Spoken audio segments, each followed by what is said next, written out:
이스라엘 백성들을 구약에 보면은 성전 의식과 구약에서 드려지는 제사법이 있습니다. 근데 그 성전 안에 우상들이 들어왔습니다. 성전 안에 우상이 세워지고 후대에 가면서 그것을 그대로 그냥 섬기는 겁니다. 아, 조상 때 이렇게 섬겼으니까 우리도 이렇게 섬기면 되지. 그냥 섬깁니다. 하나님 앞에 제사 드릴 때도 그냥 형식적으로 제물을 드립니다. 당연히 내가 이스라엘 민족이 되었으니까 당연히 이렇게 드려져야 되지 라고 하면 그냥 드렸습니다. 이것은 하나님 원하지 않으셨습니다. 하나님이 싫어하셨습니다. 그러나 이스라엘 백성들은요, 잘못된 것인지를 생각하지 아니하고 무작정 습관을 따서 그렇게 지켜왔다라고 하는 것입니다. 안식일 제도를 봅니다. 예수님께서 안식일에 병든 사람을 고쳐주셨습니다. 그랬더니 바리새인과 유대인들이 자기 나름대로의 안식일 법을 가지고 관습을 가지고 예수님을 비난했습니다. 그때 예수님은 이렇게 말씀하셨어요. 안식일이 사람을 위하여 있는 것이요 사람이 안식을 위하여 있는 것이 아니다 라고 하는 것입니다. 여기서 예수님께서는 이 안식일에 대한 근본적인 중요성, 하나님께서 진정으로 원하는 것이 무엇인가 이것을 주님은 생각하신 거예요. 근데 사람들은 내려온 전통이나 내려온 어떤 방법이나 그 자체를 고집하려고 그래요. 이와 같이 신앙생활 속에서 우리가 잘못 알고 있는 것들, 잘못된 생각과 잘못된 방법들이 우리 안에, 우리 교회 안에도 있을 수가 있는 것입니다. 때문에 우리는 하나님 안에서 우리 자신을 보면서 말씀대로 바로 설 수 있는 지혜와 능력을 가져야 되지 않겠습니까? 오늘 말씀은 우리에게 그것을 제시해 주는 내용이 되는 것입니다. 히스기야 왕, 이스라엘이 남쪽과 북쪽 갈라진 다음에 남쪽의 유다 왕 중에서 13대 왕이었습니다. 히스기야는 다윗 임금 다음에, 다윗은 통일 왕국의 왕이었고 히스기야는 갈라진 다음에 유다의 왕이었지만 다윗 다음에 가장 선한 왕으로 인정받은 왕이었습니다. 그가 유다의 왕이 되던 때에 남쪽 유다는 가장 종교적이나 모든 삶이 타락되는 시기였습니다. 그의 아버지 아하스는 유다 왕 중에 가장 악한 왕 아버지였습니다. 그래서 성전의 문은 닫아버리고 그들로 하여금 산당에서 우상을 섬기도록 유도를 했습니다. 그러니 한 나라의 지도자가 성전문을 닫아버리고 우상의 전당에다 뭘 세워놓고 섬기라고 하니까 많은 유대인들은 우상을 섬기게 되었습니다. 이런 시기에 왕이 된 히스기야는 바로 이 나라의 문제가 무엇인지 하나님 앞에서 바로 보게 되었고, 그리고 내가 왕으로서 이 시대에 하나님 나를 지도자로 세워주셨으니 이 나라 이 민족에 개혁해야 될 것이 무엇인가를 히스기야는 보게 된 것입니다. 여러분, 그렇게 됨으로 말미암아서 다윗 다음에 가장 선한 왕으로 인정을 받았습니다. 5절에 이렇게 말씀하지요. 히스기야가 이스라엘 하나님 여호와를 의지하였는데 그의 전후 유다 여러 왕 중에 그러한 자가 없었다고 말씀하고 있습니다. 오늘 우리 히스기야를 통해서 우리가 어떻게 하나님 앞에 바로 서야 되고 우리의 삶과 우리의 신앙이 어떻게 나가야 될지 한번 이정표 내지 나침판을 보아야 됩니다. 먼저 우리에게 중요한 것은요, 하나님 앞에서 우리의 문제의식을 좀 가져야 됩니다. 사람은 여러 가지 문제를 당할 때 반응을 이렇게 합니다. 어려운 거야? 안 돼. 포기해버립니다. 어떤 사람도 너무 쉽게 반응을 합니다. 그러나 어떤 사람은 믿음으로 반응하는 사람들이 있습니다. 우리 삶 속에서 우리의 방법과 일 속에서 먼저 가져야 될 태도는 이것입니다. 이것이 하나님께 합당한가를 생각하고 질문하고 하나님 앞에서의 문제의식을 가져야 됩니다. 우리는 지금 아무리 잘하고 있다고 해도 무엇인가 잘못될 수 있는 것이 있을 수도 있다고 하는 것을 한번 인정해야 됩니다. 사람은 완전하지 않습니다.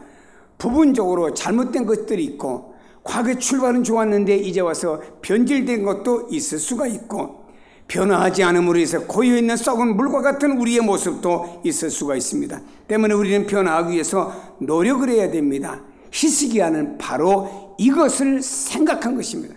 아버지 때, 아니 그 이전부터 행해왔던 그 의식들, 방법들, 과연 이것이 하나님 앞에서 옳은가?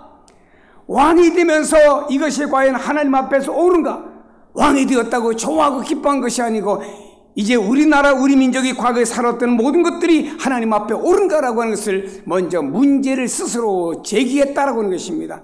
그래서 6절에 말합니다. 그가 여호와께 연합하여 그에게서 떠나지 아니했고 여호와께서 모세에게 명하신 계명을 지켰다고 말씀합니다. 하나님과 연합하였습니다. 하나님을 떠나지 아니했습니다. 그리고 모세를 통하여 명령해 주신 그 하나님의 말씀, 아주 오래전에 주신 그 말씀을 지금 지켰다고 말씀하고 있습니다. 다시 말해 그는 하나님의 말씀 안에서 모든 걸 보았다고 하는 겁니다. 그리고 난 다음에 개혁을 한 거예요. 하나님 말씀 안에서 묻습니다. 과연 이 시대가 옳은가? 과연 이 방법이 하나님 안에서 합당한가? 그런 질문 속에서 유다 백성들이 하나님을 섬기고 제사하는 것이 잘못되었다는 사실을 깨닫게 되었습니다. 그리고 문제의식을 가졌습니다. 그 문제의식을 통해서 하나님께 묻고 하나님의 방법을 생각함으로 하나님께서 원하시는 방법, 올바른 방법이 무엇인가를 알고 그 방향으로 변화, 개혁을 시도하는 것이 바로 히스기야 임금의 업적 중에 하나입니다. 우리는 지금 우리의 신앙에 또 우리의 삶에 모든 내용, 방식을 한번 돌아보십시다. 우리 교회의 제도와 구조, 또 여러분의 모든 삶의 방법들을 한번 돌아보십시다. 이것을 하나님 앞에서 물어야 됩니다. 내 고정적인 관념과 생각 속에서 이래야 돼 라고 하지 마시고, 하나님, 나의 삶의 방식, 살아왔던 이 모든 것이 과연 하나님 앞에 옳습니까? 다시 한번 우리 성경이라고 하는 하나님의 말씀 앞에서 하나님, 내가 이렇게 살아가고 이렇게 행하고 우리 교회가 나가는 이 방향이 옳습니까? 라고 하는 것을 한번 물어야 됩니다. 그리고 났을 때 그 다음에 방향을 하나님 제시하는 쪽으로 가야 되는 겁니다. 다음에 우리는요, 하나님 의지하는 사람들은요, 버릴 것들은 과감히 버려야 되죠. 히스기야는 임금이 되어서 세 가지 개혁을 하면서 버릴 것을 버렸습니다. 아버지 아하스에 의해서 폐쇄됐던 성전문을 활짝 열고 대청소하고 성전 중심으로 예배드리라고 했습니다. 두 번째는 유다 땅 안에 있는 모든 산당을 다 헐어버리고 그 안에 있는 우상들을 다 파괴시켜버렸습니다. 산당이라고 하는 것은 성전을 짓기 전에 임시 예배 처소였었는데 거기 각종 우상들을 다 갖다 놓았습니다. 그래서 그 중심으로 아버지 임금 때는 섬겼습니다. 그걸 다 헐어버리고 아주 다 불질러버리고 말았습니다. 그리고 광야에서 모세가 만든 놋뱀을 깨트려 버렸습니다. 이스라엘 백성들이 애굽을 나올 때 광야에서 하나님을 원망했습니다. 하나님은요, 참고 참으셨죠. 안 되겠다 해서 불뱀을 일으켜서 모든 이스라엘 백성들 다 물어버리게 만들었습니다. 사람들은 뱀에 독이 오르니까 막 집집마다 장례식에 줄지어 나갑니다. 이때 모세가 하나님, 이스라엘 백성들 애굽에서 내보내고 여기서 죽게 만드시겠습니까? 기도했더니 하나님께서 모세의 기도를 받으시고 방법론을 가르쳐 주셨죠. 큰 장대에다가 놋뱀을 하나 만들어서 달아라. 그리고 뱀에 물린 사람들에게 너는 전해라. 이 놋뱀을 쳐다보는 사람은 난다고 전해라. 모세는 부랴부랴 놋뱀을 만들었습니다. 장대 끝에 달았습니다. 뱀에 물린 사람들이 외쳤습니다. 여러분, 여기 장대에 달린 놋뱀을 쳐다보는 사람은 낫습니다. 할 때 그 놋뱀을 쳐다보았던 사람들은 모두 다가 병에서 낫고 몸속에 독이 나가버리고 말았습니다. 그러니까 이스라엘 백성들은 이게 귀하잖아요. 그래서 이것을 아하스 임금 때까지 말해 계속 유지해 두고 그걸 보관해 둔 겁니다. 그리고 거기 와서 이것을 통해서 우리 조상들이 뱀의 독에서 나갔대. 그걸 와서 숨기는 겁니다. 그러므로 히스기야는 이거는 하나님 앞에서 아니다. 과감을 깨트려 버렸다라고 하는 것입니다. 그리고 히스기야는 이 놋뱀을 부수고 느스단이라고 하는 놋으로 만든 작은 물건에 불과하다. 아주 저하시켜버리고 말았습니다. 여러분, 본질적인 의미를 떠났을 때 하나의 작은 놋 조각에 불과한 것입니다. 과감하게 그러므로 히스기야는 하나님 앞에서, 말씀 앞에서 그때 부서뜨려버린 거예요. 여러분, 우리가 하나님께 나가는데 방해가 되는 것이 있어요. 과감히 벗어 던지세요. 상징물이든 어떤 조직이든 어떤 제도이든 그것이 내게 유익을 주는 것이라 할지라도 어떤 것이든지 하나님께 합당치 않고 하나님 앞에 잘못되고 하나님 뜻을 이루는데 방해가 되는 것이라면 포기할 수 있어야 되고, 여기 히스기야 임금처럼 깨트려 버려야 됩니다. 그래야 할 때 나는 하나님 앞에 합당한 모습으로 설 수가 있는 것입니다. 그러므로 사랑하는 여러분이요, 이제 우리가 과거에 잘못된 때 관습 속에 살아왔던 모든 것들을 좀 버릴 건 과감히 버릴 때, 그러므로 하나님 그런 우리를 더 인정하시고 축복해 주시는 거 믿으시기를 바랍니다. 그리고 우리는 하나님을 의지해야 되죠. 의지의 그 대상이 교체돼야 됩니다. 히스기야는 하나님 의지했습니다. 당시 국제 정세로 보면은 유다라는 나라는 너무 힘이 약했습니다. 작은 나라입니다. 얼마 안 있으면은 6년 뒤가 지나면은 이스라엘이란 북쪽 나라는 아수르에 의해서 멸망당할 실정이었습니다. 그러다 보니 지금부터 아수르라는 나라가 으르렁거리는 소리를 유다 나라에도 들었습니다. 그렇다고 하면 히스기야 임금이 아수르에 딱 붙어 있어야 될 것 아닙니까? 왜냐? 아수르는 당시 고대 근동을 장악하고 있는 강대국이었습니다. 당시 남쪽 유다와 북쪽 이스라엘, 그리고 주변 아람과 바벨론, 이집트 등 나라가 있었지만 살만에셀 3세 때부터 주변 나라들을 평정하기 시작했습니다. 누가? 아수르가. 그리고 강대국이 되었습니다. 아하스가 통치하던 시대에 디글랏 빌레셀 3세에 의해서 아수르는 강대국이 되고 신아수르 제국으로 발돋움할 때였습니다. 그러다 보니까 아버지였던 아하스는요, 아수르가 딱 붙어 있었던 겁니다. 근데 그의 아들 히스기야가 왕이 되면서는 말입니다, 그 아수르와의 관계를 끊어버렸습니다. 아버지가 폈던 친아수르 정책을 펴지 않고 나는 하나님만 의지한다, 하나님만 바라본다는 마음을 가지고 성경에 저가 아수르 왕을 배반하고 섬기지 아니하였다, 이건 곧 죽음이에요. 이거는 유다 나라가 강대국에서 먹히고 멸망할 수밖에 없는 상황으로 누가 히스기야 임금에 몰아간 겁니다. 그러나 그가 그렇게 한 이유가 있습니다. 우리 아버지는 아수르를 바라봤고 세상을 바라봤고 아수르의 왕을 바라봤을는지는 모르지만 나는 여호와 하나님만 바라보겠다는 마음을 가지고, 그런데 인간적인 관계, 세상에 아수르에 바쳤던 조공을 끊어버리고 그 왕을 섬기지 않는다고는 선포를 한 것입니다. 이것이 히스기야 임금의 큰 개혁이에요. 쉽지 않은 일입니다. 실질적인 힘으로 구도가 눈앞에 보입니다. 누가 더 강한지, 누가 더 부한지. 그러나 여러분, 이것은 다가 아닙니다. 사람은 보이는 것으로 판단해서는 안 됩니다. 현실을 보려고 하지 마세요. 현실을 보려고 하지 마세요. 먼저 하나님을 보시기 바랍니다.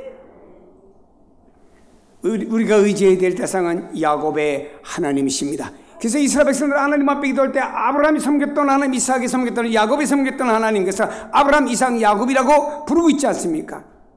다시 말해 이스라엘 백성들을 지키고 보호하시고 인도하시고 약속을 이루시는 그 하나님을 내가 바라보며 그 하나님을 통해 내가 도움을 받겠다는 생각을 갖고 바라보는 사람이 하나님께 소망을 두는 사람들입니다. 야곱이 고향으로 돌아오는 길엔 약복강 나루에 앉아서, 내가 20여 년 전에 고향집을 떠날 때 팥죽 한 그릇 갖고 형을 속여가지고 장자권을 뺏었지. 아버지를 속여가지고 장자의 축복을 받았지. 내가 잘못한 걸 다 알잖아요. 그 고향으로 돌아오는데 에서가 많은 사람을 데리고 야곱을 맞으러 온다는 소식이 들립니다. 두려웠습니다. 잘못하다 보면은 과거의 성공이라고 하는 것이 에서의 칼날에 의해서 물거품이 될 수도 있기 때문입니다. 그 옛날에 형이 펄펄 뛰던 모습을 연상하면서 두려웠습니다. 어떡하냐? 내가 죽지는 말아야 되는데 어떻게 하면 좋겠느냐? 고민하다가 첩과 그의 자녀들을 제일 선두에 세우고, 두 번째로 레아와 그의 자녀들을 두 번째 세우고, 세 번째는 사랑받는 아내와 라헬을 그 세 번째 세우고 자기는 맨 뒤에 처집니다.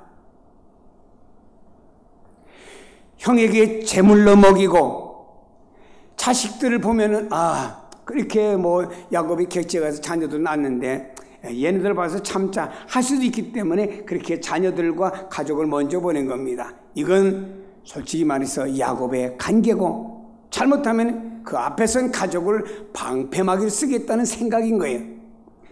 그리고 자기는 뒤에 서 있습니다. 이런 야곱에서 우리가 생각할 수 있는 뭔가, 야곱은 물질과 사람을 의지하고 어떤 사람의 방법과 계략을 가지고 뭔가를 해결하려고 했던 거예요. 그랬더니 야곱이 그 밤에 약복강 강가에서 하나님의 사자와 씨름을 합니다. 그 씨름하면서 거기서 무엇을 얻느냐? 하나님을 붙드는 방법을 얻게 된 거예요. 그의 기도는 하나님을 붙든 겁니다. 하나님을 붙드세요. 현실을 붙잡지 말고, 상황 붙잡지 말고, 보이는 것들을 붙지 말고 하나님을 붙잡으세요. 하나님을 붙잡는 방법이 기도입니다. 그 다음에 하나님 야곱을 만나 주었습니다. 그 다음은 하나님이 처리하셨어요. 하나님께서 그 강팍하고 그 완악했던 에서의 마음을 녹여 주었습니다. 에서가 반갑게 동생 가족을 맞아 주었습니다. 그러니까 여기는 야곱이 너무 감동해서 형님의 얼굴을 뵈니까 하나님 모습 뵈는 것 같아요 라고 감탄사를 내놓았죠. 하나님은 우리를 도와주시는 분이에요. 벌이나 주고 해롭게 하고 이 삶을 유지나 시켜주는 그런 인색한 하나님이 아닙니다. 하나님은 우리를 돕는 하나님이십니다. 여호와는 우리를 도와주시는 하나님이라 성경에 소개하고 있습니다. 그렇기 때문에 그 하나님께 소망을 주시기를 바랍니다. 하나님을 바라보세요. 그럴 때 그 하나님 안에서 우리는 복을 얻는 줄로 믿습니다. 하나님께서는요, 어떤 때 보면 절묘하게 모든 일을 이끌어 가시는 모습을 볼 수가 있습니다. 다 끝났어. 더 이상 안 돼. 길이 없어. 그때 거기에 기적을 만드시는 분이 하나님이신 줄로 믿습니다. 주님 앞에 나온 사람은 가능성 있는 사람은 나오지 않았습니다.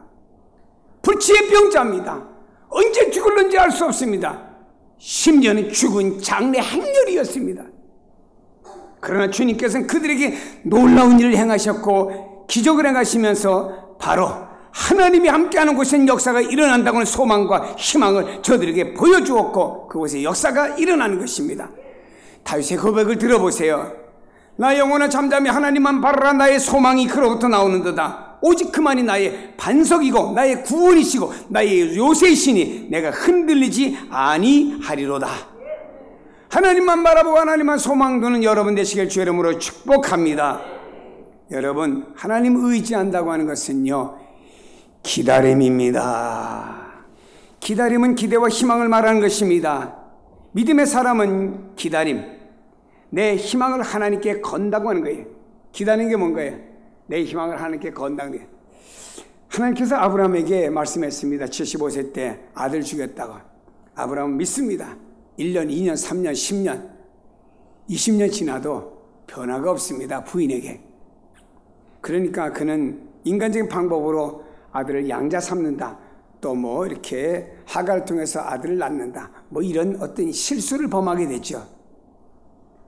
기다림이 없었던 거예요, 아브라함에게.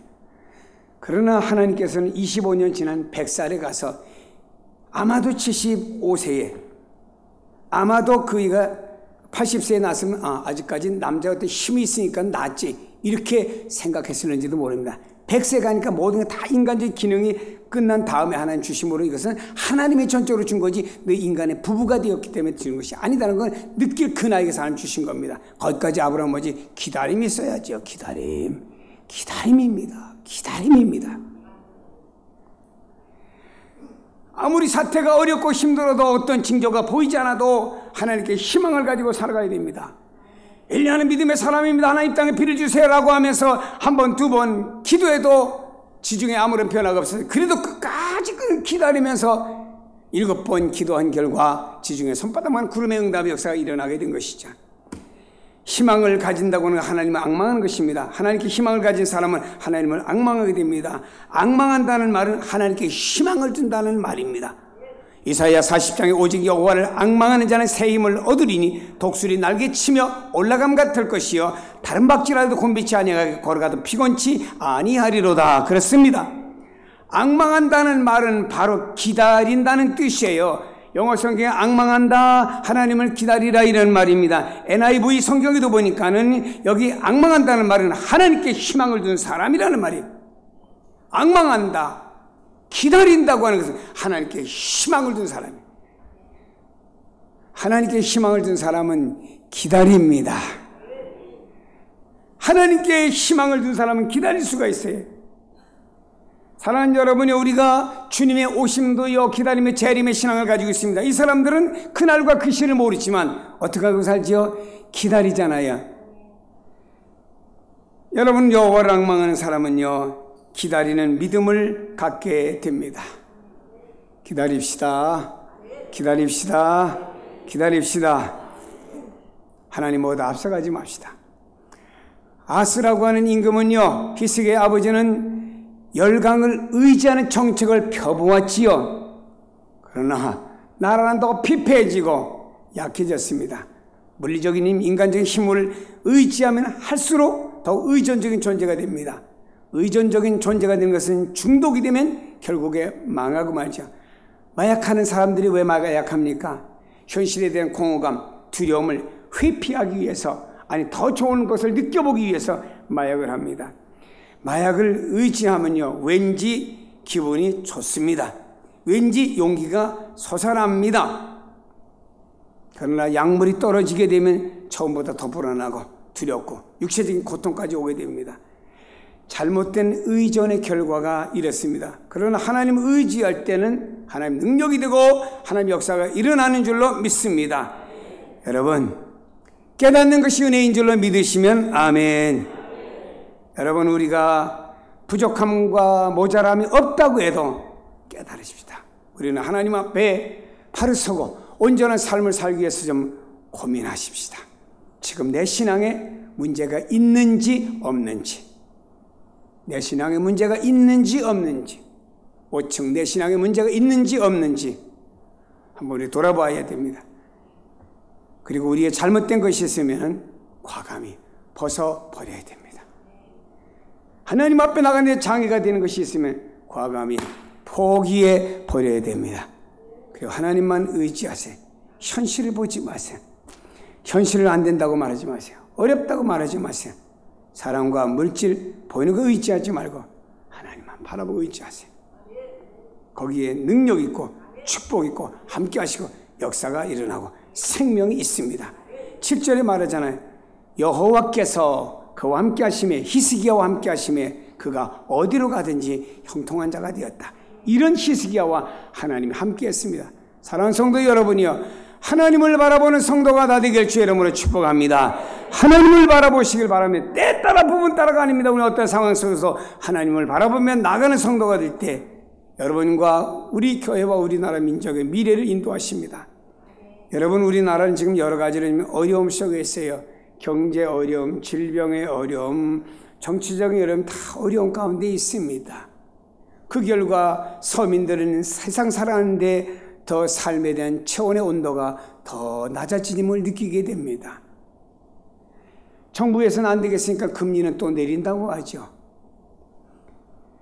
중동에서나 못쓸 병이 왜 우리나라에 와서, 중동이 아닌 나라에서는 최초로 메르스라는 병이 이렇게 활개치고 있다고 매스컴들이 말하고 있죠.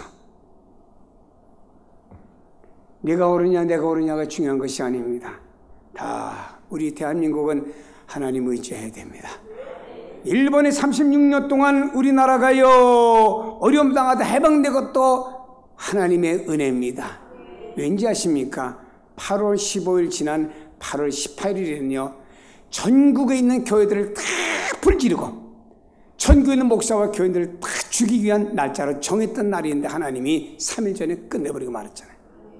하나님이 하신, 우리나라가 6.25 때 저 경상남도만 남겨놓고 말입니다. 다 빨갛게 지도가 물들었지만 하나님께서는요 인천 상륙작전을 통해서 허리를 찌르므로 오늘 반쪽의 나라를 쓰고 살게 했어요. 그때 작전하기 전에는 뭔가 생각할 거 아니겠어요? 자, 바다에서 육지를 공격하는 전쟁이 얼마나 과거 역사가 있었느냐 보니까는 600번 전 있었는데 노르만디 상륙작전 하나 빼놓고 다 실패했답니다. 실패한 방법을 가지고 하나님 의지하면 과감하게 나간 것이 성공한 거예요. 다 하나님 도와주신 겁니다. 그럼 대한민국과 대한민국의 교회와 성도들은 하나님을 바라봐야죠. 그렇게 살기 좋아지면서 하나님 아닌 다른 쪽으로 모든 생각들을 돌이키며 바라보면 하나님 기뻐하지 않습니다. 사랑하는 여러분이요, 하나님을 바라보시고 하나님을 의지하는 성도, 우리 민족, 우리 교회가 되기를 주의 이름으로 축복합니다. 기도하십니다.